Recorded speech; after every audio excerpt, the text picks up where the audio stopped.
Gender equality, மயிரில் equality, இங்கே ஆணும் பெண்ணும் சமம் அப்படின்னு சும்மா சொல்லிக்கிறாங்க. ஆனால் ரீசெண்டாக இந்த ஒரு போஸ்ட் இன்ஸ்டாகிராமில் எல்லாரும் பார்த்துருப்பீங்க. அந்த ஆட்டோ டிரைவர் வந்துட்டு இதை வந்து போஸ்ட் பண்ணியிருக்காரு. என்னன்னா, அவர் சிஎன்ஜி அடிக்கிறதுக்காக ஒரு பங்குக்கு போயிருக்காரு. அந்த பங்க்கில் வேலை செய்யக்கூடிய ஒரு லேடி வந்துட்டு இதுக்கு முன்னாடி ஒரு ஆட்டோக்கு சிஎன்ஜி அடிச்சிருக்காங்க. அதே ஓஸ் எடுத்து இவருக்கு ரீசெட் கூட பண்ணாமல் மறுபடியும் போட்டிருக்காங்க. இது இவங்களுடைய தப்பு, அங்கே வேலை பார்த்தா அந்த லேடியோட தப்பு.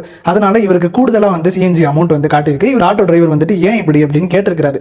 சும்மா உங்க மேலே தப்புங்க, எப்படிங்க எனக்கு இவ்வளோ அமௌண்ட் வரும், என்னோட கெப்பாசிட்டியே இவ்வளோ தான் அப்படின்னு சொல்லியிருக்காரு. கேட்டதுக்கு அந்த வேலை பார்த்துட்டு இருந்த லேடி வந்துட்டு பேசியிருக்காங்க. இவங்களை அடிக்க கை வாங்கிட்டு வந்திருக்காங்க, அடிச்சு இருக்காங்க, அவங்க போனை தட்டி விட்டுருக்காங்க வீடியோ எடுத்ததுக்கு. அவர் சொல்றாரு, என்னுடைய போன் வந்து 1.5 லட்சம் ரூபாய் மதிப்பு இருக்கும், ஒரு ஆப்பிள் போன் அப்படின்னு சொல்லிட்டு அவர் சொல்லியிருக்காரு. இந்த இடத்துல கொஞ்சம் யோசிச்சு பாருங்க, அடிச்ச இடத்துல ஆணும் அடி வாங்கின இடத்துல ஒரு பெண்ணும் இருந்திருந்தா தமிழ்நாட்டில் இந்த செய்தியானது எப்படி வெளியாயிருக்குன்னு நீங்க கமெண்ட்ல சொல்லுங்க. இப்ப ஜெண்டர் ஈக்குவாலிட்டின்றது எங்க போச்சு? அப்ப எப்படி ஆணும் சமம் பெண்ணும் சமம்னு எப்படி சொல்ல முடியும் வாய் கூசாம?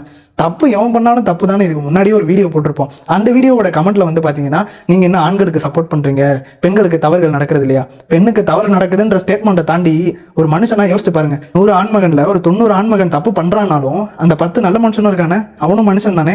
இங்க இருக்க மக்கள் எல்லாருக்குமே போட்டியும் இருக்கு, ஈகோவும் இருக்கு. அதை தாண்டி ஹியூமனிட்டி அப்படின்ற ஒரு விஷயமே கிடையாது. இப்போ நான் சொன்ன இந்த விஷயத்தை நீங்க எப்படி பாக்குறீங்கன்னு கண்டிப்பா கமெண்ட்ல சொல்லுங்க. ஜெண்டர் ஈக்குவாலிட்டிலாம் ஜோக்கு தாங்க.